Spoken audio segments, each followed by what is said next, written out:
നമസ്കാരം. Raf talk ഫുട്ബോളിലേക്ക് ഏവർക്കും സ്വാഗതം.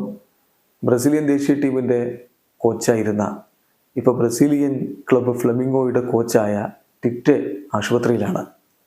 കഴിഞ്ഞ ദിവസം ഫ്ലെമിംഗോക്ക് കോപ്പ ലിബർട്ടഡോറസിൻ്റെ റൗണ്ട് ഓഫ് 16 രണ്ടാം പാദ മത്സരമുണ്ടായിരുന്നു. ബൊളിവറിനെതിരെ ലാപാസിലാണ് കളി നടന്നത്.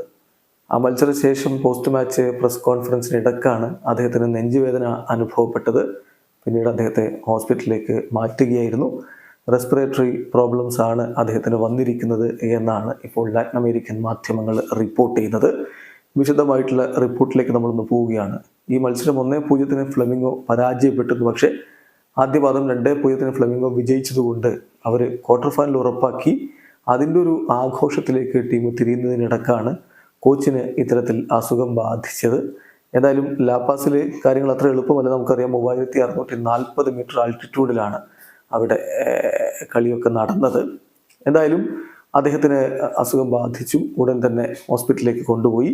ഫ്ലെമിംഗോ പിന്നീട് അതിൻ്റെ വിശദ വിവരങ്ങൾ പുറത്തുവിട്ടിട്ടുണ്ട്. അതിൽ പറയുന്നത് വളരെ പെട്ടെന്ന് തന്നെ ഡോക്ടേഴ്സും അതുപോലെ സ്റ്റാഫും ഒക്കെ അദ്ദേഹത്തെ അറ്റൻഡ് ചെയ്തു.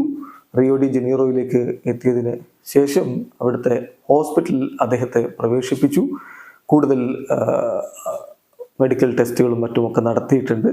സർജറി റൂൾഡ് ഔട്ട് ചെയ്യുന്നില്ല. പക്ഷേ ഇപ്പോൾ ഇമ്മീഡിയറ്റ് ആയിട്ട് സർജറിക്ക് ആവശ്യമില്ല എന്നാണ് പുറത്തേക്ക് വന്നിട്ടുള്ള റിപ്പോർട്ട്.